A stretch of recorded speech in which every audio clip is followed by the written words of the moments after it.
Welcome to episode 47 of Fundraising Demystified, the show where I interview founders and investors that are actively deploying capital in today's markets. I'm your host, Jason Kirby.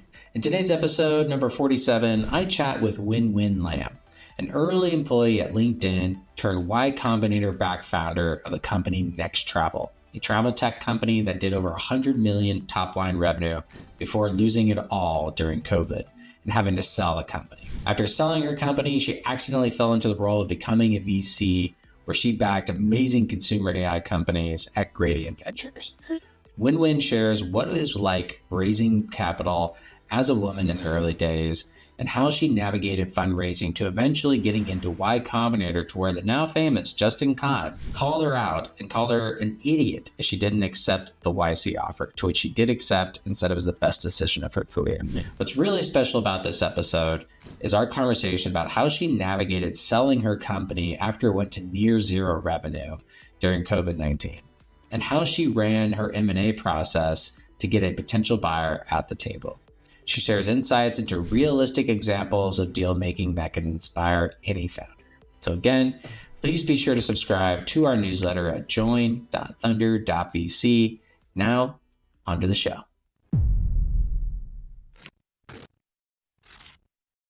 Welcome back to the show, everyone. Today we have Wen-Wen Lam with us, former founder of NexTravel and current partner at Gradient Ventures. Welcome to the show, Wen-Wen.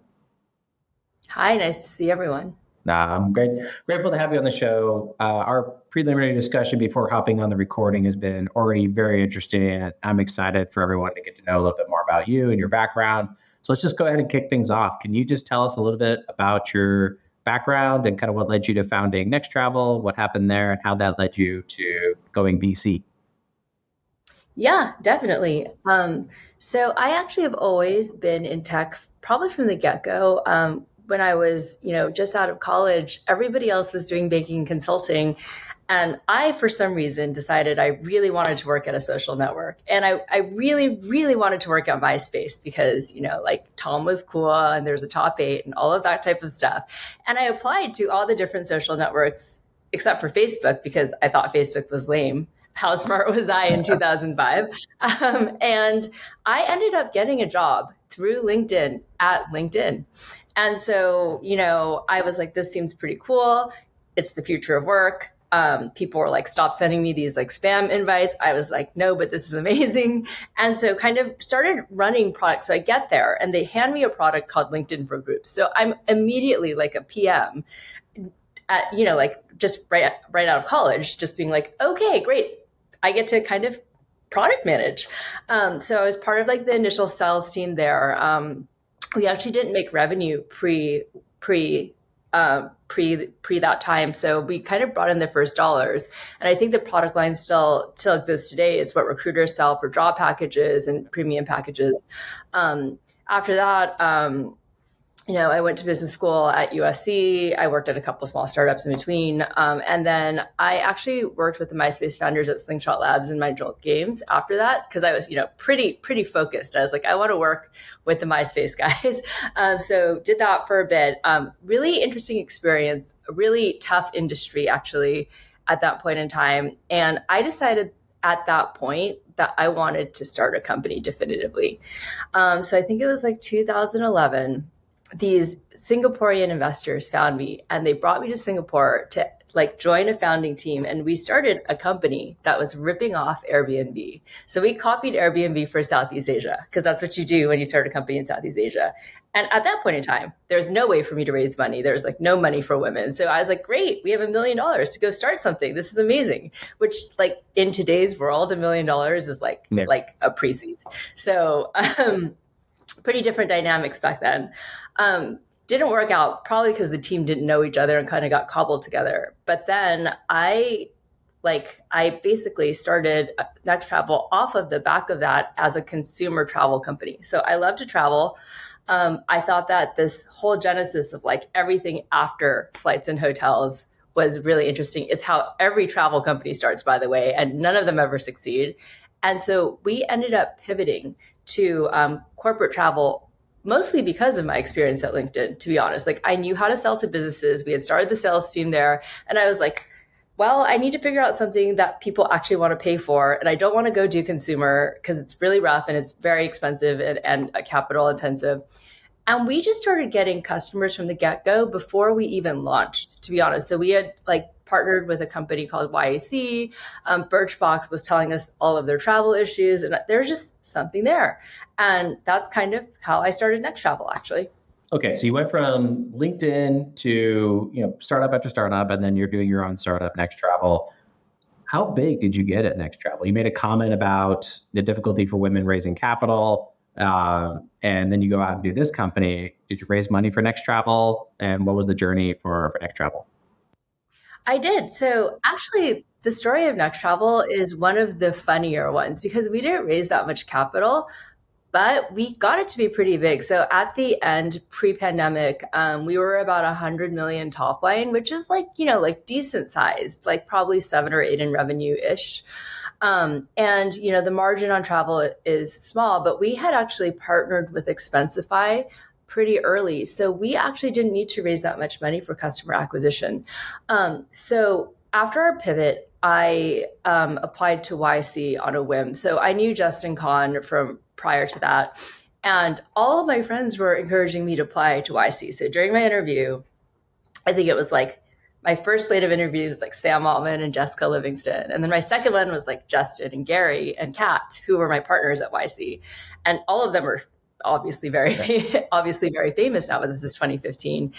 And Justin gives me a call and he goes in his like deep voice, like, you're an idiot if you don't do this. And he hangs up because I was like 7%. That's a lot, and it was the best decision that we ever made. So did YC, it took forever for the travel agency to issue tickets. So we were kind of sitting around, sitting on our hands for a little bit because our customers were waiting for us to be able to issue plane tickets.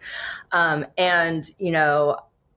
we were waiting, like you couldn't really get that product market fit. So we were a little bit slower, but we started actually building product around some of our batchmates while we were waiting for these like licenses. And we ended up building our product largely around a company called Plotzy, which is a huge Latin American education company now. But they were traveling everywhere. They were flying their teachers in. And we built a best-in-class product off of them. They had like 40 people. And we just built the best-in-class SMB product for small businesses to travel. And there just wasn't anything on the market. So we found out over time that people were using corporate travel agencies, even as like small boutique firms. Like if you were over 20 to 30 people, you really needed a way to manage your finances. You wanted to book everything on the corporate cards. A lot of times people don't want to front the expense on their own cards because they just don't have the credit lines. And a lot of these people are like 22, 23, 24. They're just, out of college. So they don't even know. Some of them don't even have a credit card. And then they're getting asked to, put like 20, 30, 40 grand in expenses, over the course of a year, and it freaks them out. So we built the platform and we just started getting a lot of traction. And then right after YC, David Barrett contacted me, I think, or Expensify did. And they were like, we'd like to work with you.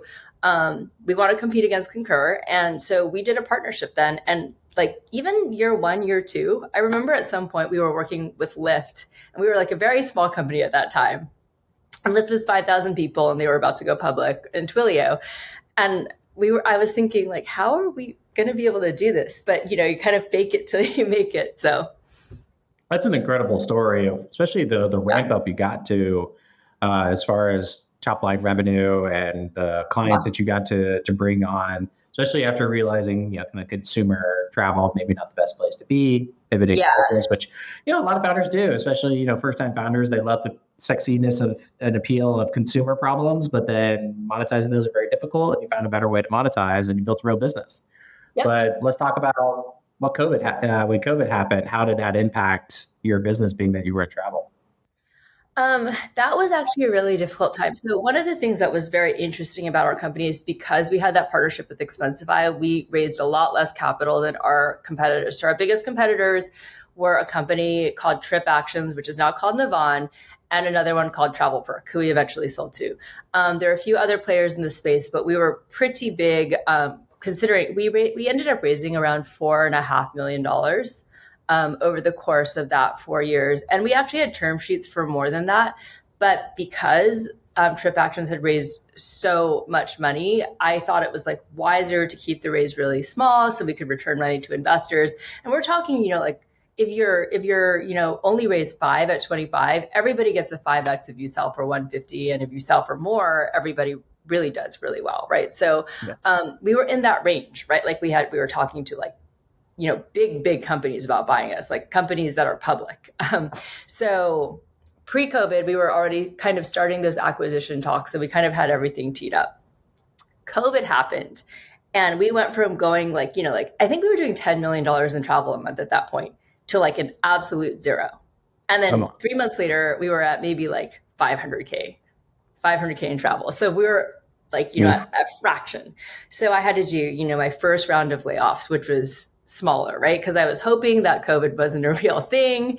People were just going to get healthy. And we all know how that played out. It just lasted for 2 years. And so I did like a smaller round of layoffs because I was like, we still have to support the business. It kind of seems like it might be coming back. Somebody's traveling. There's a few companies still kind of going for it. And this was like, but then that second wave of COVID came, you remember, in like September, October. And I knew that we had to get like term sheets. So I literally went and I took the entire list of PSPs, which is like potential buyers, and I contacted all of them. So I was like, just like hitting the ground, talking to anyone that I would ever thought that I would had to talk to like before. So I knew the Travelperk guys prior to this, and they had been interested in buying us for quite a bit more before all of this because they wanted a US presence and all that kind of stuff. And they were not even on my first list of companies because it was more unlikely because they were a European company. They were on my second list of companies. And as we ran the process, they were the ones who ended up wanting to buy us. And like, I remember my exact pitch. I was like, Avi, this is the time to roll up travel companies. I'm not that great at raising money, but you're great at raising money. And so he literally he bought our company, he made it into the US expansion, then he quadrupled the valuation of Travelperk that same year. So he used the acquisition to actually raise money for the parent company, which I thought was such an interesting move because that was the thesis. And so one of the things that I had been thinking about generally during that period of time is that you have to psychologically train yourself to look for opportunity when stuff is really bad like that. And I was like, look, if I could do anything in the world right now, I would snap my fingers. I would raise, like $2 billion and I would buy all the other travel agencies. And then I would literally like be the biggest when it came out. Obviously, people were not like, we want to invest into travel right now, which was probably the mistake at that point, right? Because, they would have gotten stuff for a steal. But I know, it would have been a killer deal. That would have been a killer move. But I had been thinking about that. And so, because I couldn't do it myself, I kind of pitched that idea to someone who could, and they did. And, it really did grow their business quite a bit. So they're now, I think, at like at least $1 billion top line. They're a unicorn, all of those things. They're the biggest player in Europe. They have a lot of defensibility because of the European and US model. So that was kind of the net result. But it was a really difficult process. We did have multiple term sheets. We had multiple suitors. And I remember psychologically just being like, this is just something I have to get done. I don't care about the actual outcome. I'm probably going to make no money. My investors are going to make something, but like, it just has to get done. And so that was the mentality I had going into that acquisition. And that's really like when I'm coaching my founders today who are going through acquisitions, I have that talk track with them, and it really works actually. So I really want to dive into this. I think this is a very interesting topic that a lot of founders listening will be very interested to kind of poke at and pick at and kind of really extract some value from. I do want to get to Gradient Ventures, but I think this is really cool. We'll stay on this topic for right now. So when it comes to these acquisitions, or you're running your acquisition, and then we'll talk about helping others. You mentioned something very briefly, but you ran a process, and you had compiled a list. You had hit that. You had a pitch. You had an offer. Can you walk us through how you came up with the idea to run a process, how you educate yourself to do that, what mentors, education, what resources did you use to kind of understand how you should do this? Yeah. So actually, a friend of mine, his name is Pete Van Dorn. I was trying to hire him to do specific things, and he actually like wanted to be a free agent. He didn't really want to come and run my company or be the COO or something like that. But he had sold his company called Points Hound for like $10 million. And he goes, Wen, you've got to read this book, The Magic Box Paradigm. You've got to read this book and you've got to follow the process.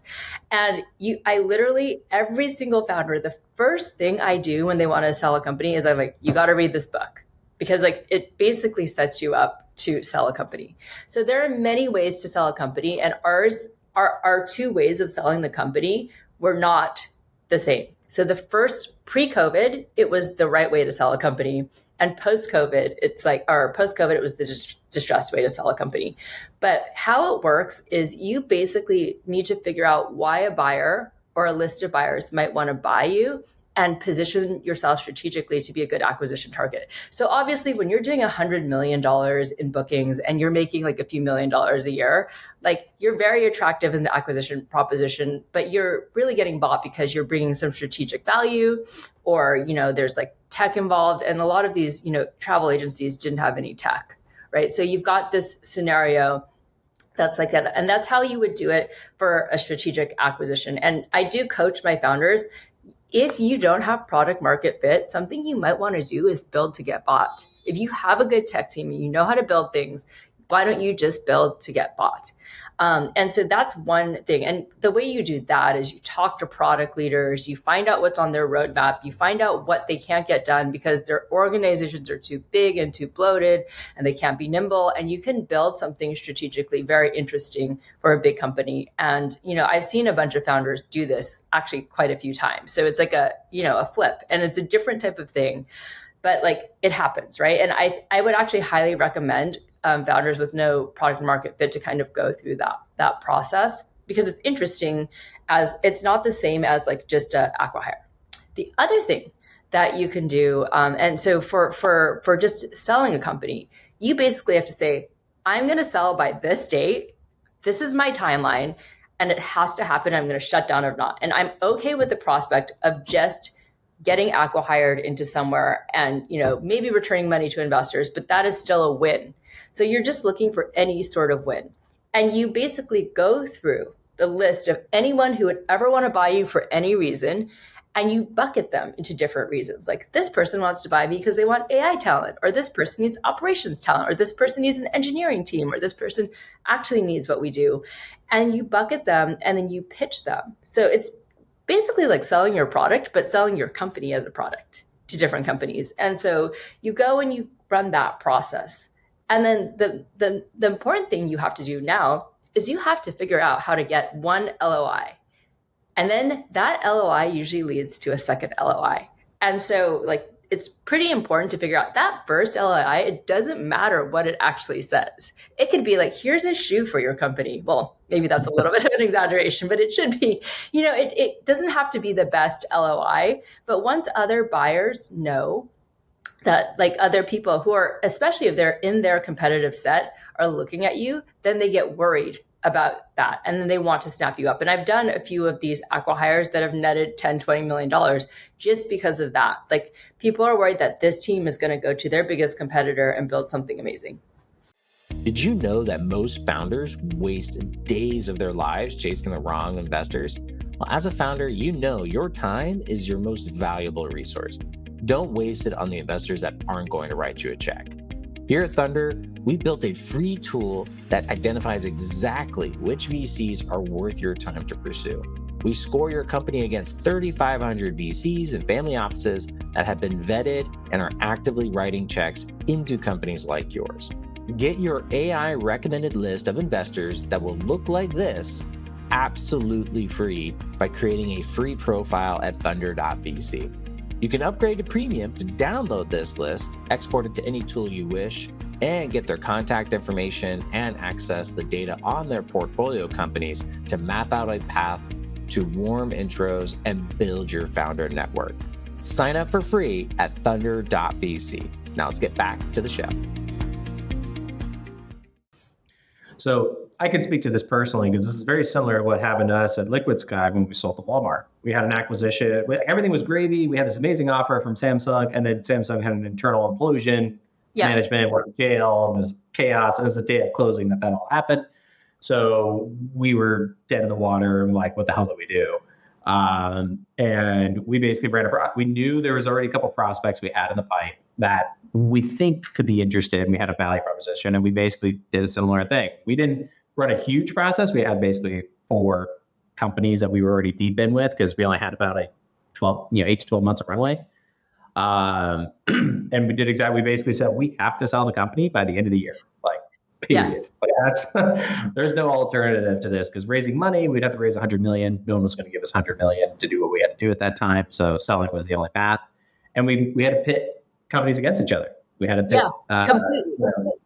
It's the most important psychologically, though, to be like, we have to sell this company. And I can't emphasize this enough. People don't get it. They're like, oh, maybe I'm going to sell, or I'm just going to sit here for another 12 months. Do not sit there for another 12 months.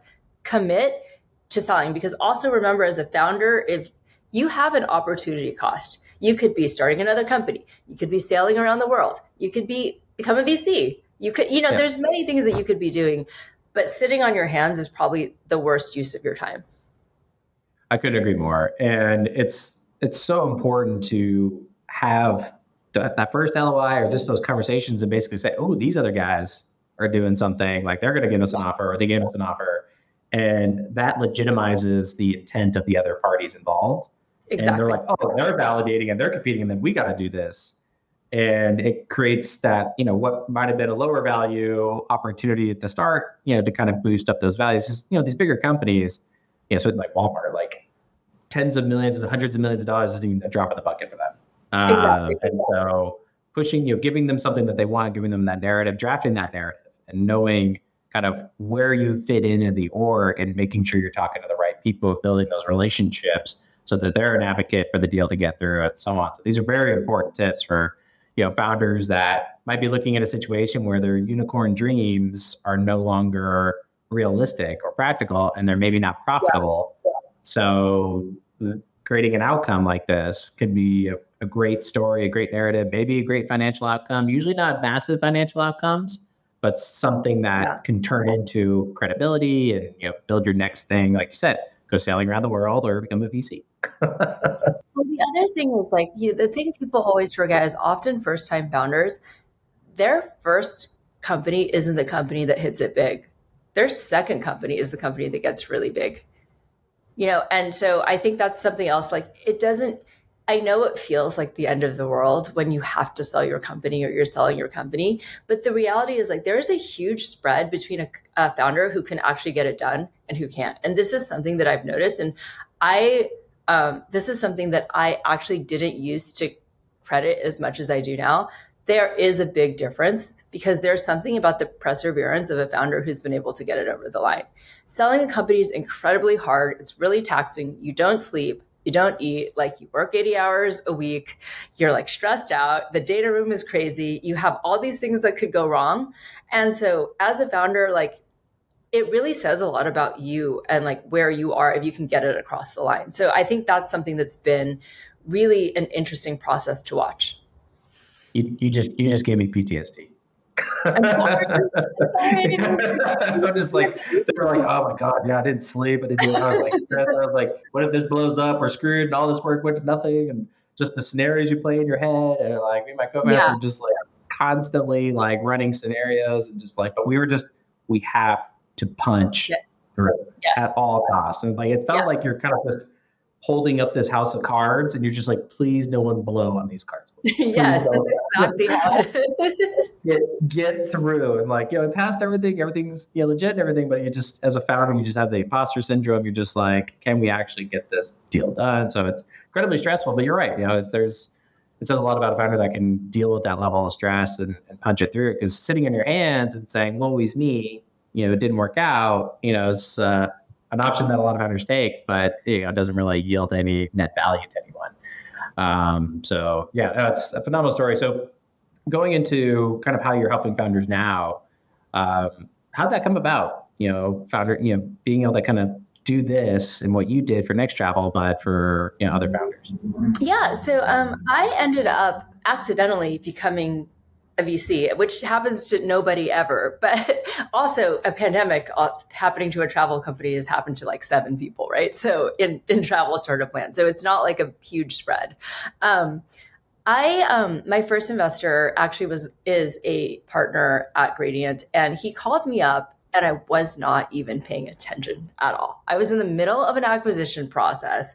I was like, I'm probably going to end up working at the Spanish company in Spain. That's going to be odd. And I'm like running the process, right? And I'm waking up at 6. I'm going to bed at 2. I'm like moving data room stuff, right?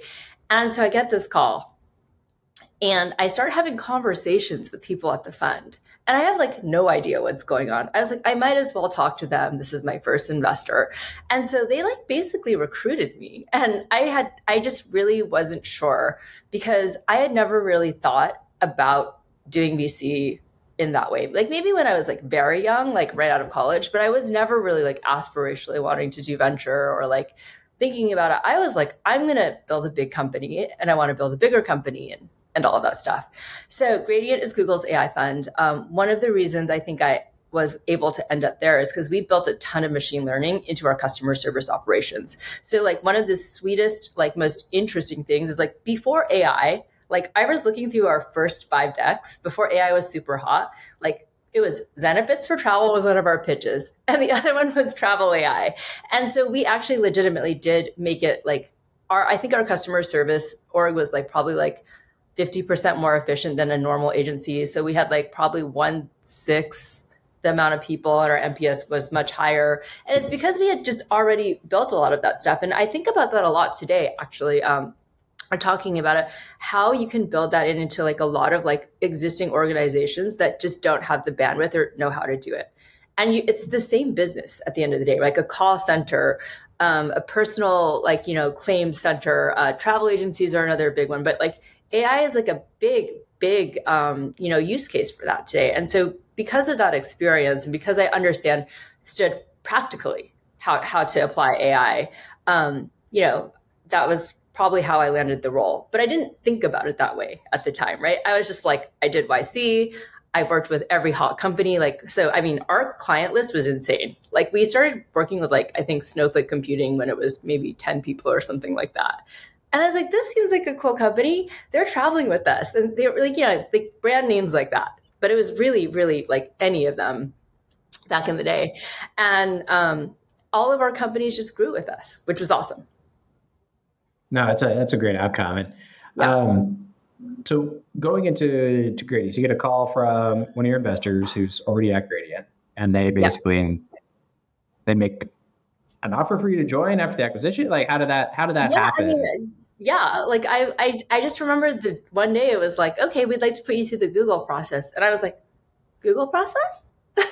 So it was. I really was a little bit just like surprised because I was just working so hard on everything else.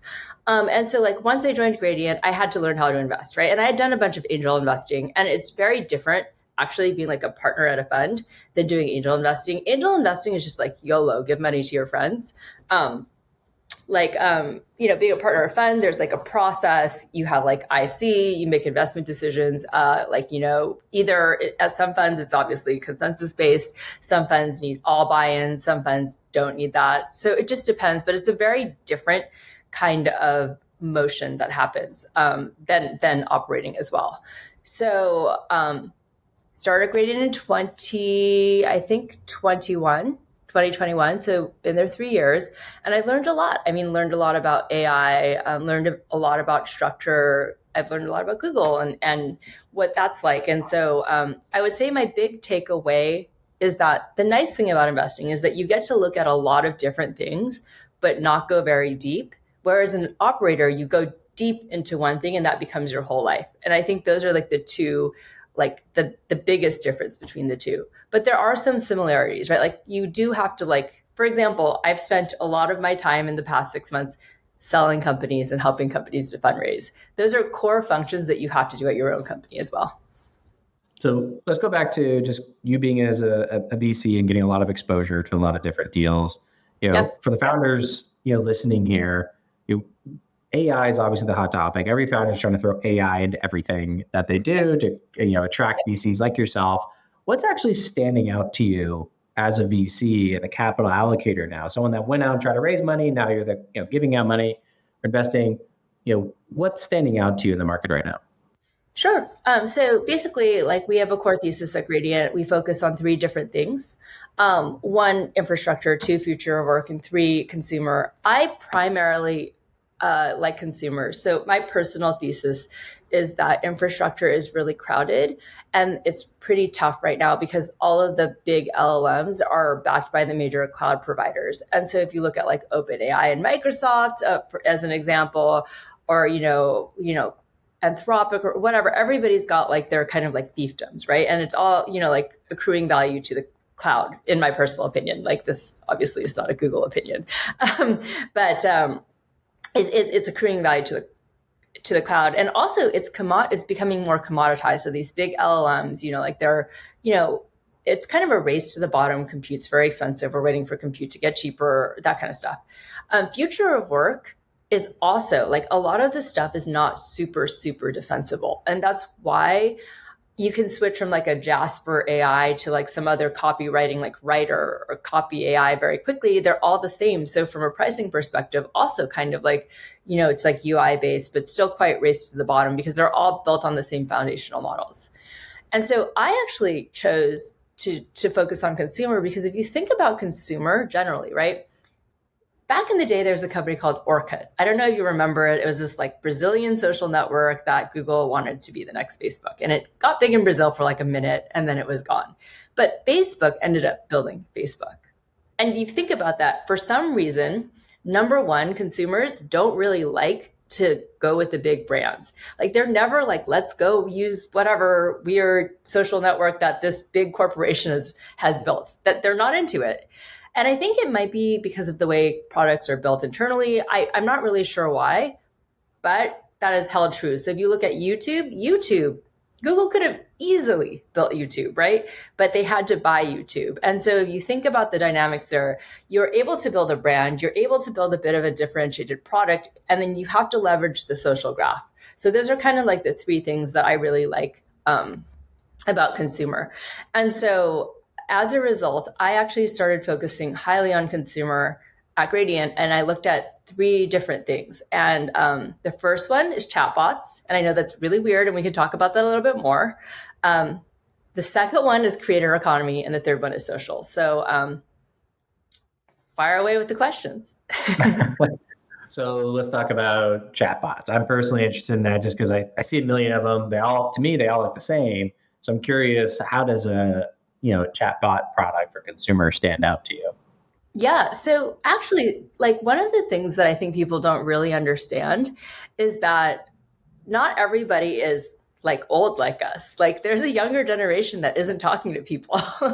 And so end of the day, they are actually using chatbots actively. And, so there is a company in my batch called Replica. And it's before its time, but it was the OG chatbot, right? And the first big press launch she had was I can talk to my dead friend, which was a whole, crazy thing. And everybody was super scandalized by that.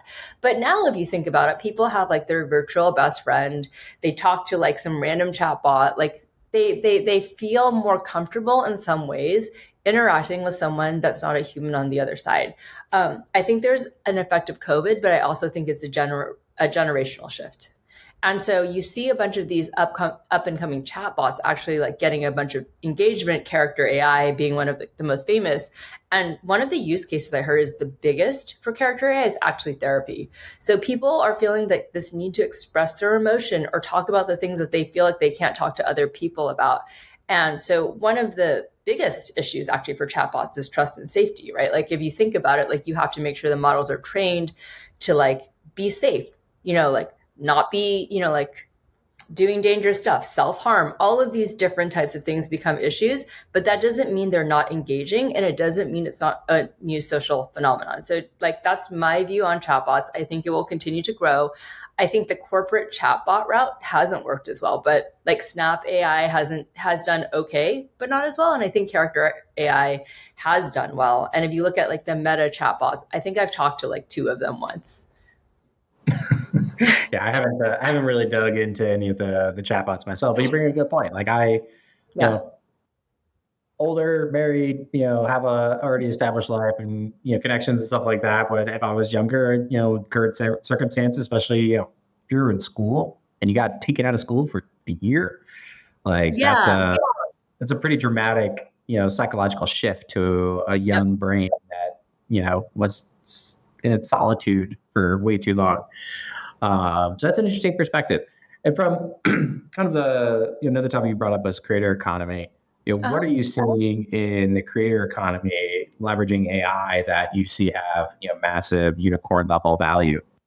So this is actually my favorite kind of category. So you can literally make anything using AI. So I actually have done a bunch of angel investing specifically in creator economy, but like one of the first deals I ever looked at for creator economy was called Pseudowrite, and it helps you write novels. I've known the founder for years. I literally wrote like an outline for a novel in literally an hour. All I did was put like one prompt, spit out an outline, spit out stuff. And then there's other ones for scripts. I've seen 2 for scripts. I've seen a bunch, obviously text to video. So you can start making short clips. And we all know how that story goes, right? Like creators want to create things for YouTube that people show. I just announced an investment in a company called Jars. They make you be able to manipulate any animated cartoon type of thing. So you could have like a Judge Judy kind of, thing. And you could do like a Rick and Morty thing, which is what they started out with, but they moved towards more generic stuff to not infringe copyright. But people like to do that. And people also like to watch it, right? Like think about how much time most people spend on like TikTok watching memes. Straight up, right? Yeah. And the easier you make it for people to like create funny, engaging content and for people to watch it, like the more stuff is just content is just going to be out there in the world. The other thing it does is just makes it so that anyone can become a creator. I literally wrote half of a script the other day just for fun. I was like, here, and like they do the character development for you. I wrote in like one prompt and it literally like described the character I was trying to create as to the T. And I was looking at Infinity AI. It was in this last YC batch. You can literally make characters of people that you know. I was talking to the founders. I was like, how do you get past copyright? Like, what if you use Elon's face? Is that bad? Is that good? That type of stuff. Are you allowed to use public figures? And obviously they used a lot of the YC partners, likenesses with their consent. But I was like, Michael Seibel was one of my personal investors. And I was like, I would love to make Michael just like talk and say whatever I wanted to just for fun. And one of the things that the founder told me is like, we want people to not think this is serious. We're not trying to do deep fakes. We're actually trying to create something fun and engaging. Yeah, no, I love just how you kind of teed it up with like just our addiction to memes and our addiction to just kind of fun, not serious content. But now being able to do it at a scale that anyone can do and make it more original, Yeah, I think there's some value to like original meme, the memes that we're all very familiar with to see over and over again. But I am starting to see a lot more diversity and less recycling of memes. And it could be just due to this nature of how quick and easy it is to spin these up. Whereas before, it just took a lot more work, took a lot more, originality and creativity. But now you can kind of leverage the speed and quickness of AI. Yeah. And the other thing is like, creator economy didn't really exist 10 years ago, right? And now it does. So I think you're going to see an expansion of that. And just to kind of, since you mentioned Jar, how did they get your attention?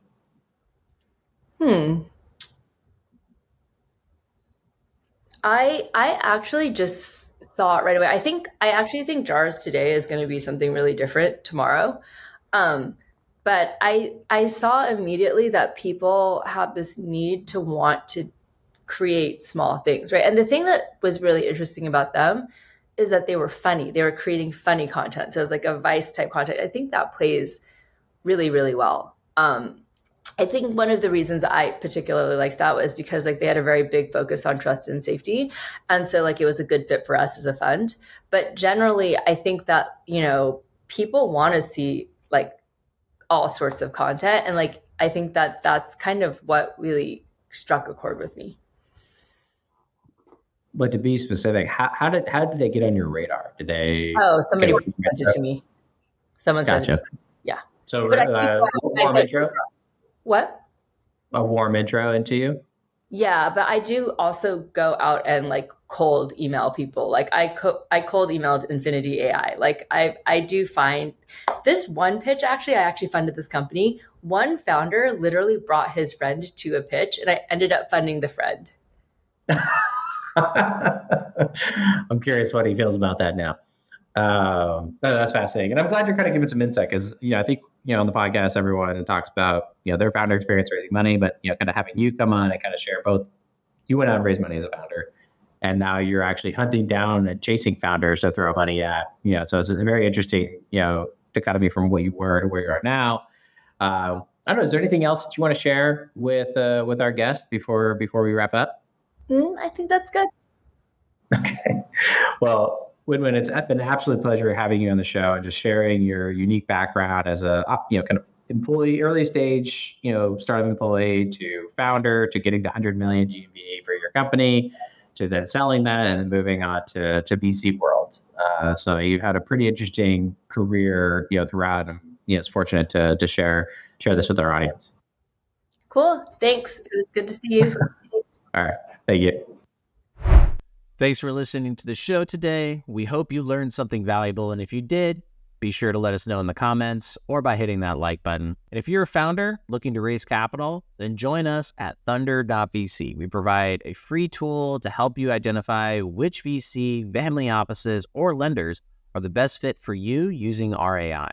It will save you a ton of time from chasing the wrong investors. And since launching our free tools, founders that have joined our network have gone on to raise over $1 billion in financing. Again, you can find these free tools at Thunder.vc. And as a reminder, we release new episodes every week, so stay informed by subscribing to our newsletter at join.thunder.vc. Again, that's join.thunder.vc. And if you or someone you know has recently raised a round and want to share your story, please email me at jason@thunder.vc. And that's our show. We hope you enjoyed it, and we see you next week.